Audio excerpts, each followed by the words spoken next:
Salut à tous et bienvenue dans la troisième et dernière partie de la série Web Scrapping sur Amazon. Dans la précédente vidéo, nous avions terminé l'implémentation de notre scrapper et nous l'avions appliqué à une liste de produits. Dans cette vidéo, nous allons connecter notre scrapper à notre cluster MongoDB et sauvegarder les données récupérées. Nous y ajouterons par la suite le système d'alerte via email lorsque notre scrapper détectera une diminution de prix dans les produits qui nous intéressent. Vous trouverez dans la description le lien du GitHub où se trouve le code final du projet. N'hésitez pas à liker, commenter et partager et à vous abonner pour plus de vidéos et à me dire en commentaire quels sont les sujets que vous souhaiteriez que je traite dans les prochaines vidéos. Commençons ce tutoriel par essayer de nous connecter à notre cluster MongoDB. Donc tout d'abord, retournons sur le site MongoDB où se trouve notre cluster. Allez dans Connect, Connect Your Application, cliquez sur Include Full Driver Code Example et faites un copier-coller du code. Hop, on va dans notre code, on ajoute au début ce qu'on vient de copier. Donc, on n'a pas encore la librairie PyMongo, on va l'installer tout de suite. On fait pip install PyMongo et on va installer DNS Python. Car dans la nouvelle URL de connexion à MongoDB, nous avons besoin de la librairie DNS Python pour pouvoir nous y connecter. On installe les librairies et on importe PyMongo dans notre code. Donc on va faire from PyMongo import Mongo client et on va enlever PyMongo d'ici. On va aussi supprimer cette ligne-là. Et comme les informations de connexion à MongoDB sont des informations sensibles, nous allons aussi installer python.env. Et python.env va nous permettre de créer des variables d'environnement qu'on importera dans notre code. Je vous mettrai en description la vidéo qui traite du sujet sur l'import de variables d'environnement à l'aide de python.env. On importe maintenant python.env. Donc on fait from.env import load.env et on va créer notre fichier d'environnement où on va stocker les variables d'environnement. Donc on crée le fichier .env et dans ce fichier-là, nous allons stocker toutes les informations sensibles, comme les credentials pour se connecter à notre cluster MongoDB. Créons tout d'abord la première variable d'environnement, MongoDB domain. Donc là, on se trouve notre instance MongoDB. Et moi, MongoDB domain va être égal à donc cluster 0.1cck.mongodb.net. Ensuite, créons une seconde variable d'environnement, MongoDB username. Et moi, MongoDB username, ça va être prog and AI. Créons aussi MongoDB password, qui va contenir notre mot de passe. Je ne vais pas le mettre ici. MongoDB DB name, donc la base de données de connexion. Nous, ça va être admin. Et voilà, sauvegarder. Donc, n'oubliez pas, vous, d'ajouter votre mot de passe. Moi, je vais l'ajouter aussi. Et dès que c'est fait, on retourne dans le code, dans main.py. Donc, retour sur notre script principal. Maintenant, ce qu'on va faire, c'est on va charger les variables d'environnement. Donc, pour cela, on va faire load.env. On va aussi importer la librairie OS pour pouvoir y accéder. Import OS. Et nous allons utiliser maintenant dans notre URL de connexion nos variables d'environnement. Donc pour ce faire, on va effacer ici, on va ajouter deux strings, hop, on va concaténer ces deux chaînes, on va faire os.getEnv. Et ici, on avait notre MongoDB username. Hop, on retourne à la ligne. On refait la même chose pour le password. Donc on fait plus, on ferme ici, on rajoute plus, on ferme ici, on rajoute le plus et la guillemets, pardon, et on va remplacer par notre variable d'environnement. .getEnv, MongoDB password. On fait la même chose pour le domaine, et pareil pour la base de données de connexion. Je un backslash, on retourne à la ligne. Donc voilà, nous avons importé toutes les variables d'environnement dans notre URL. Maintenant, on va essayer de se connecter en faisant un print des infos du serveur. Si cela génère une erreur, c'est qu'on n'est pas connecté à notre cluster. Sinon, c'est que tout a bien fonctionné. On va importer aussi la librairie system, donc 6, et on va faire un system.exit 0 pour que notre code s'arrête juste après la connexion à MongoDB. On fait un clear de notre terminal et on exécute notre code. Donc voilà la réponse du serveur, les infos serveurs. Donc on est bien connecté à notre cluster.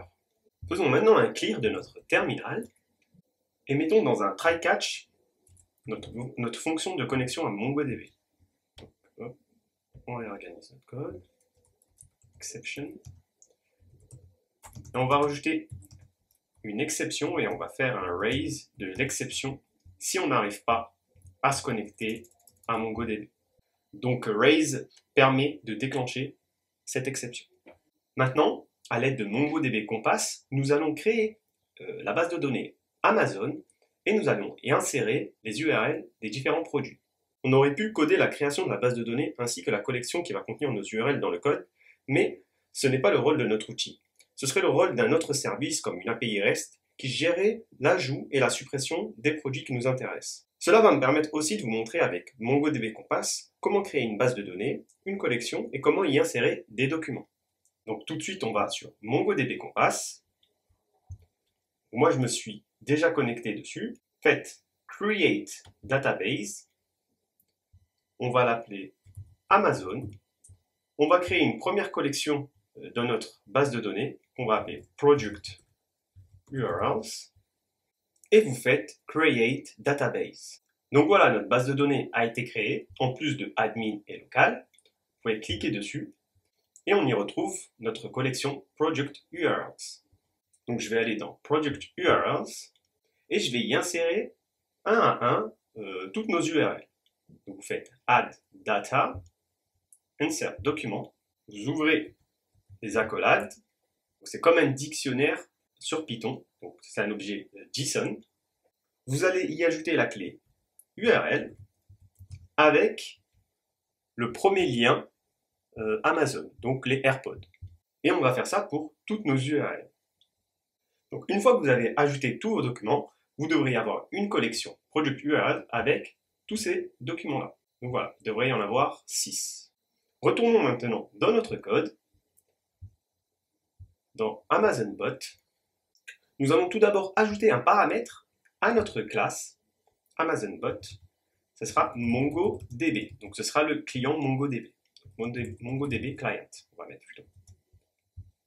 Et on va rajouter le paramètre de la classe, donc self MongoDB Client égale MongoDB Client.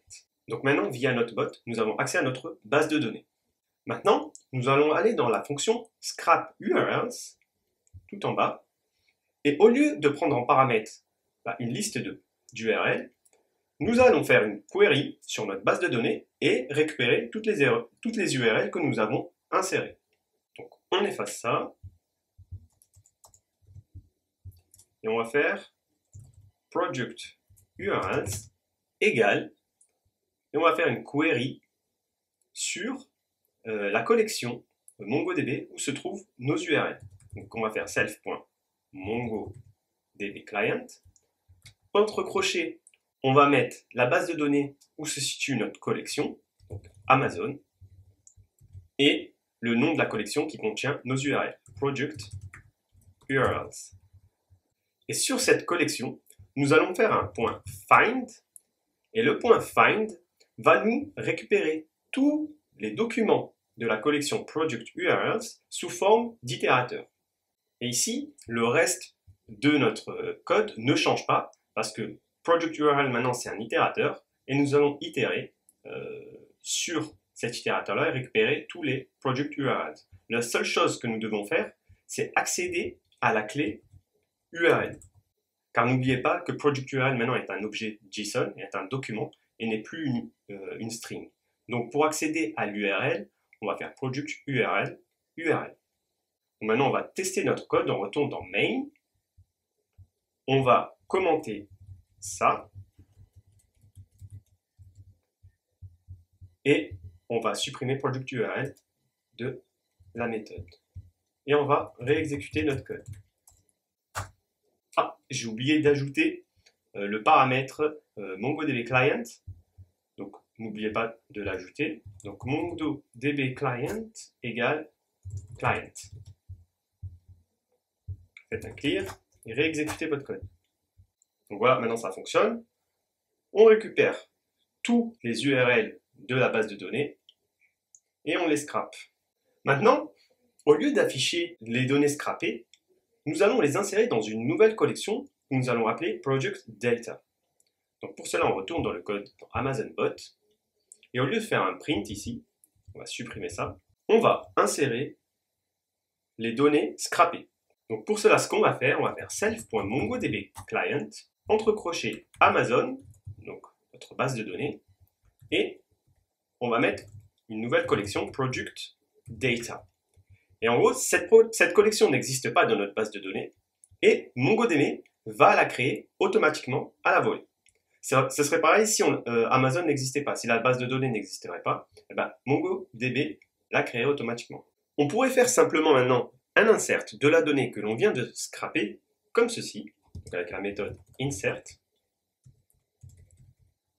Mais le souci ici, c'est qu'un nouveau document serait créé à chaque fois que l'on scrape un produit, et donc créer des doublons. Ici, on va plutôt faire un upsert, et un upsert, qu'est-ce que c'est? C'est tout simplement l'insertion d'un document s'il n'existe pas dans notre base de données, ou bien un update s'il existe. Et cela, par rapport à une clé que l'on précisera. Ici, ce sera l'URL.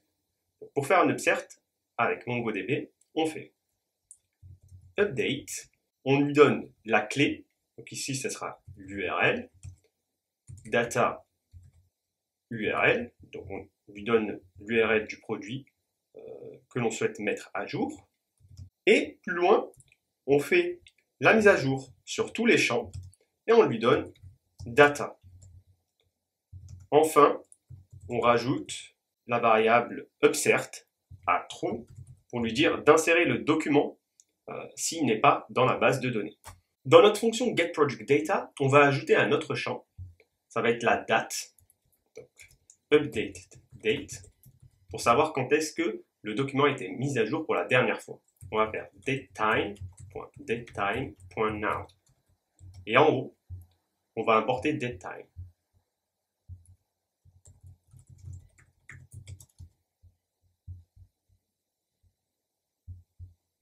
Donc voilà. Ah, on a oublié la virgule ici. On fait un clear. Juste avant d'exécuter notre code, on va ajouter des informations. Donc on va printer le product URL pour qu'on sache quel produit est en train d'être scrappé. Et on va ajouter un print ici. Voilà, pour que tout soit clair. Et on va exécuter notre code. Donc voilà, il itère sur chaque URL contenu dans la base, dans la collection Project URL. Et maintenant, si on retourne dans MongoDB Compass et qu'on fait un refresh, on a Project Data qui a été créé avec les produits que l'on vient de scraper. Donc on retrouve bien l'URL, le nombre de reviewers, le prix, la note et le titre du produit, ainsi que la date de mise à jour. On a bien 6 documents. Donc voilà, ça c'est pour l'insertion de données dans MongoDB. Maintenant, il faut qu'on fasse un tracking sur le price. Donc, on retourne dans le code. Et maintenant, pour suivre l'évolution du prix et créer notre système d'alerte, nous devons créer une collection Project Prices et y insérer le prix d'un produit que si celui-ci a changé par rapport au dernier prix inséré. Donc, pour cela, ce qu'on va faire, dans la collection Project Prices,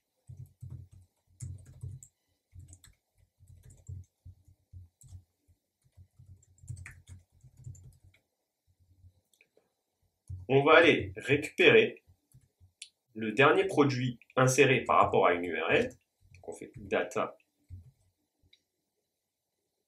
URL, que l'on va trier par sa date de création.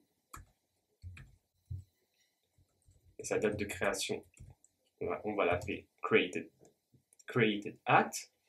Donc on va la trier de manière descendante, c'est-à-dire de la date la plus récente à la plus ancienne. Et on va faire un next pour récupérer ce document. On va mettre tout ça dans un try-catch, parce qu'au départ, il se peut que notre collection n'existe pas, et que ça nous renvoie à none, une exception, que le code s'arrête. On va mettre ça dans un try-catch. Et on va nommer notre document last product price égale none, donc s'il y a une exception. Et ici, on va appeler last product price. Donc maintenant, si last product price est nul, on va insérer directement le prix dans la collection Project Prices. Donc on fait Amazon, le MongoDB client, pardon. Amazon Project Prices .insert. Alors on ouvre les accolades. On va mettre l'URL. Donc Project URL. Le prix. Donc data prices. Et la date de création, created at.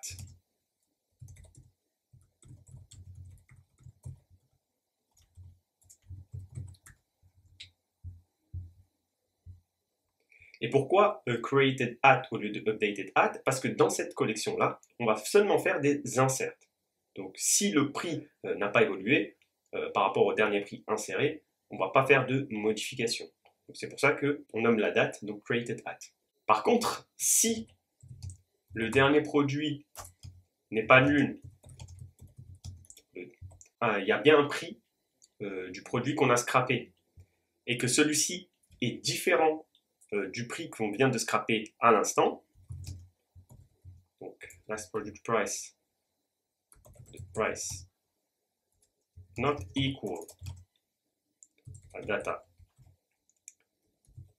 price, alors on insère le nouveau prix.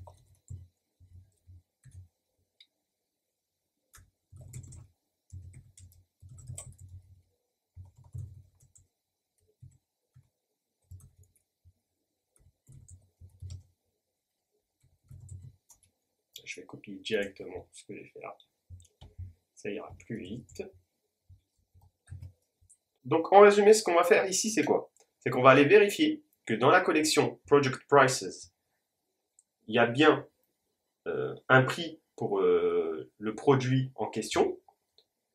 S'il y a un prix, on vérifie qu'il est différent du dernier, du prix que l'on vient de scraper. Sinon, on l'insère directement s'il n'y a pas de prix. On fait un clear de notre code et on essaye. Donc voilà, ça itère sur les URL. On va aller sur Mongo Compass, on va faire un refresh. La collection Project Price a bien été créée. Et voilà, il y a des insertions au fur et à mesure que les produits sont scrapés. Donc on retrouve tous les éléments, l'URL, le prix et la date de création. Et maintenant, à partir de ça, on a tout ce qu'il faut pour créer notre alerte via mail. Donc on retourne dans le code, on retourne dans main.py, en haut. Et pour l'envoi de mail, nous allons utiliser la librairie de Python, SMTP et une adresse Gmail. Donc tout d'abord, ce qu'on va faire, c'est qu'on va réaliser une action sur notre compte Gmail. Donc à partir de ce lien-là, que je vous mettrai en description, vous allez autoriser les applications moins sécurisées. Donc ça va permettre à notre application Python, donc à SMTP, de se connecter donc, via le code et de pouvoir envoyer des mails. N'oubliez pas de désactiver lorsque vous aurez terminé de travailler sur ce projet. Retournons au code. Et maintenant, nous allons importer les librairies SMTP et SSL. Donc, avec SMTP, il est possible d'envoyer des mails de manière sécurisée en utilisant le protocole de sécurisation des échanges SSL, aujourd'hui renommé TLS. Donc, vous pouvez rencontrer les deux noms, donc SSL ou TLS, mais en soi, c'est le même protocole. Donc, pour pouvoir créer le serveur qui va nous permettre d'envoyer des mails, on va tout d'abord importer smtplib, import smtplib et SSL. On va ici, on ouvre un try except pour gérer les exceptions. Et ici, tout d'abord, ce que nous allons faire, c'est que nous allons créer un contexte ssl.create. Défaut contexte, donc un contexte SSL. Et en fait, le contexte ici, il permet de valider le nom d'hôte et ses certificats, et cela permet d'optimiser la sécurité de la connexion. Ensuite, on va créer notre variable serveur avec smtplib.smtp/ssl. On va utiliser le serveur SMTP Gmail, smtpgmail.com. On va mettre le port SSL, c'est 465, et on va ajouter le contexte. Ensuite, on va se connecter au serveur. Donc pour cela, il faut lui donner les credentials de votre compte Gmail. Donc avant de mettre les credentials, on va aller dans env, on va créer de nouvelles variables d'environnement. Donc sender email. Donc là, je vais mettre mon adresse mail. Donc prognai.pro@gmail.com et le mot de passe, donc email password. Donc ici, vous mettez votre mot de passe. Donc on retourne dans la fonction login et on va importer nos variables d'environnement. Donc os.getEnv, sender email, parfait, et os.getEnv, email password. Donc voilà, notre serveur pour l'envoi de mail avec SMTP lib a été initialisé. Maintenant, on va le donner en paramètre à notre bot. Donc on va appeler la variable serveur SMTP égale serveur. Okay. Et on va ajouter ça dans notre classe AmazonBot. Serveur SMTP. Et ici, on va faire self.serveur SMTP égale serveur SMTP. Maintenant, on retourne dans notre fonction scrap URLs. Et ici, lorsqu'on aura détecté qu'il y a eu un changement de prix entre le prix qui a été scrappé et le précédent prix, on va déclencher notre alerte. Donc, pour envoyer une alerte, il faut que le prix que l'on vient de récupérer, que l'on vient de scraper, soit bien du type float ou int, et que le dernier prix qu'on a inséré aussi soit du type float ou int, parce qu'il se peut que parfois, comme pour le cas de la PlayStation 5, on insère un prix nul. Donc pour faire ça, on va faire if type, pour connaître le type de notre variable, data price is int, or type data price is float. Donc on vérifie que c'est soit un int, soit un float. Et on fait la même chose pour le dernier prix qu'on vient de récupérer depuis la collection Project Prices. Donc, si type, donc the last project price is int or type last project price is float. Donc faites attention avec les parenthèses, il y en a beaucoup là. Donc si on a le prix que l'on vient de scraper et le précédent prix sont bien de type int ou float, on va calculer la différence, donc le pourcentage, le rabais qu'il y a eu. Donc il se peut que la différence ne soit pas forcément un rabais. On va checker ça dans notre code et envoyer une alerte que si il y a une baisse du prix du produit. Donc on va faire diff price percentage égale donc à 1 moins la division entre data price et last project price.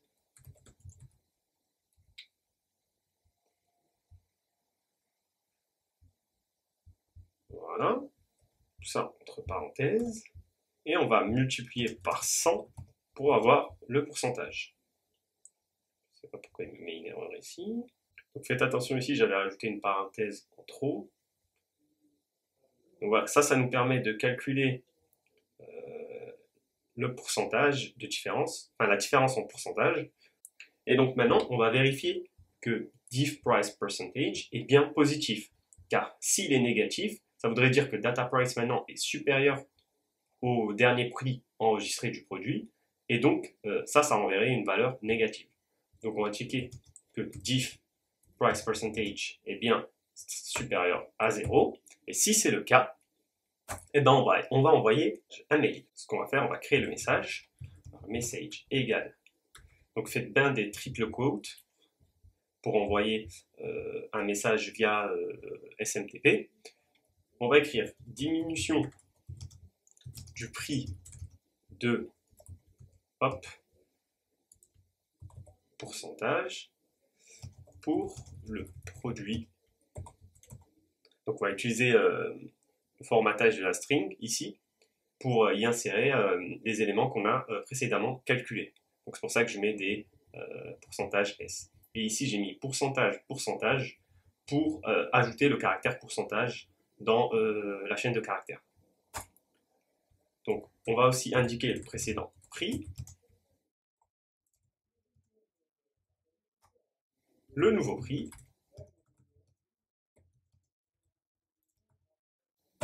et voilà. On ajoute les paramètres maintenant. Donc ça va être diff price percentage, l'URL du produit, donc ici, l'ancien prix du produit, donc last product price, et le nouveau prix. Ici je vais mettre comme ça pour que ce soit plus clair. Ça va être notre message. On va encoder le message pour pouvoir l'envoyer. Donc faites message encode UTF-8.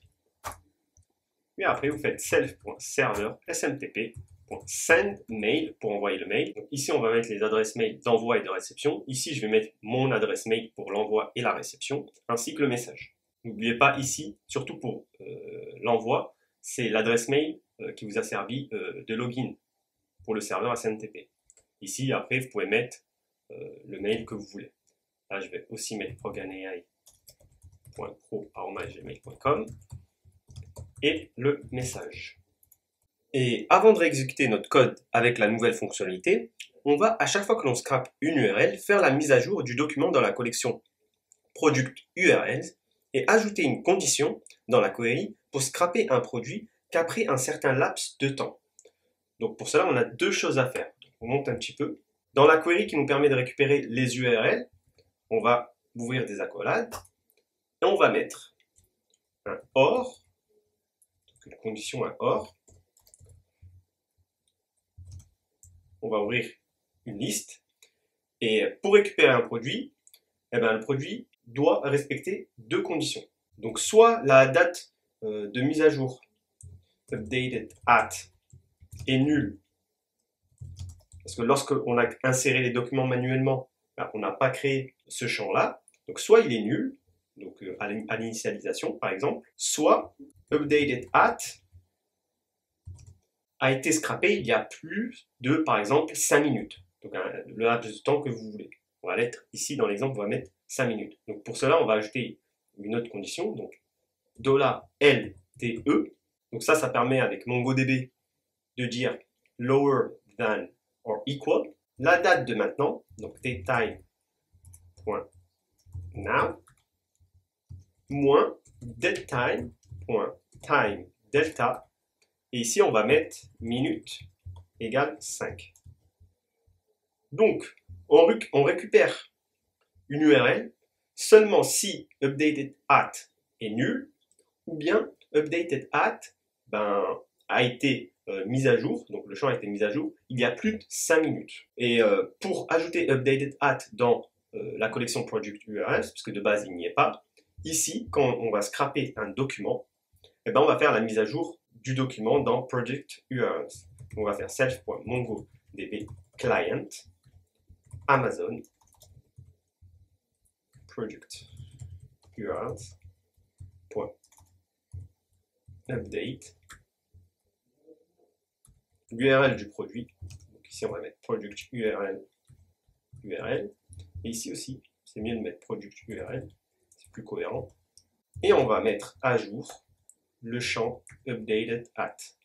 Donc set, on ouvre encore des accolades, et on met à jour le champ updated at à la date de maintenant. Voilà. Donc là, il y a seulement une mise à jour sur le document qui a été faite. Contrairement à tout à l'heure dans la query où là, il y a un upsert. Ici, de base, l'upsert, il est à false. Après avoir fait ça, on va ajouter une boucle infinie. Donc pour que notre code tourne sans s'arrêter, on va faire un while true. Et on va indenter tout le code.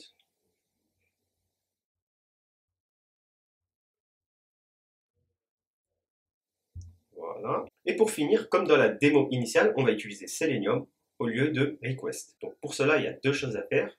Donc on va importer Selenium. From Selenium import WebDriver. Ici, on va créer un nouveau paramètre où on va initialiser le navigateur. Self.driver égale WebDriver.Chrome executable path égale users prog and Chrome driver. Très bien. Et on va faire la modification aussi dans getProductData. Donc on va commenter ça. Et ce qu'on va faire, ça va être self.driver.get pour aller sur la page du produit. Et on va faire soup égale beautiful soup self.driver.page source pour récupérer l'HTML. Et on indique bien le parseur. Voilà. On fait un clic dans notre terminal. On va aller dans notre base de données, donc on passe, on va aller dans Price, et on va faire quelques modifications de prix pour pouvoir activer les notifications. Donc on fait modification du prix par exemple des AirPods, donc on va mettre 79,99. On va aller dans ce produit-là aussi, donc au lieu de 14,90, on va mettre 20 €. On fait la mise à jour. Et la Nintendo Switch, pourquoi pas, on va mettre 500 €. On est prêt pour exécuter le projet. On retourne dans le code. On va aussi aller dans la boîte mail. Voilà, ça c'est ma boîte mail, elle est vide. Ok, très bien. On vérifie, tout est ok. Tac, tac. C'est bon. Et on exécute le code. Donc Selenium se lance. Donc attendez, avant ça, on va corriger une erreur qui s'est introduite dans notre code. On va vérifier ça. Quitter le driver. Hop.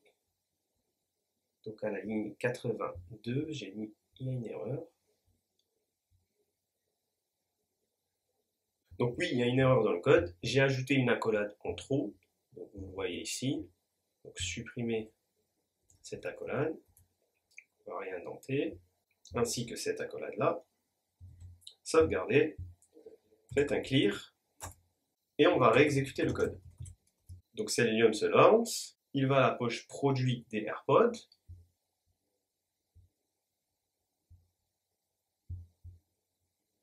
On va aller tout de suite vérifier qu'on a bien reçu le mail. On a bien reçu le mail. Diminution du prix, 22%. On est passé de 179 à 99 à 140 €. On peut le voir dans la base de données, dans Product Price. Au lieu d'avoir 6 prix maintenant, on en a 8. Donc il y en a 2 qui se sont ajoutés. Donc je devrais avoir reçu un autre mail. Et en effet, j'ai reçu encore 2 mails. Donc pour ce produit-là, on est passé, donc c'est la Nintendo Switch, on est passé de 500 à 323, donc 35% de réduction. Et pour ce produit-là, on est passé de 20 € à 14 €, donc 25% de réduction. On peut aller voir dans la collection Product Price, faire un refresh. Et voilà, maintenant on a bien 9 documents, donc 3 prix se sont insérés en plus. Les 3 prix des produits qu'on a modifiés pour pouvoir tester notre système d'alerte. Et vous voyez, Notre bot a arrêté de scraper. Donc même là, vous voyez sur CLM, il s'est arrêté. Car updated at n'est pas inférieur à la date de maintenant, moins 5 minutes. Et dans 5 minutes, le code va reprendre et on pourra à nouveau scraper. Donc, on va arrêter. Donc voilà, on fait un clear. On peut aller voir aussi la collection des project URLs. Vous pouvez voir que le champ updated at a bien été ajouté. La mise à jour des produits scrappés aussi. Donc voilà, c'est tout pour la série sur la création d'un système d'alerte sur les produits Amazon. Cette série a couvert énormément de sujets, le scrapping, les bases de données MongoDB, l'insertion de documents, la mise à jour, etc. et l'envoi de mails via Python. J'espère que le projet vous aura plu. N'hésitez pas à liker, commenter, partager et à vous abonner pour plus de vidéos. Et je vous dis à très vite.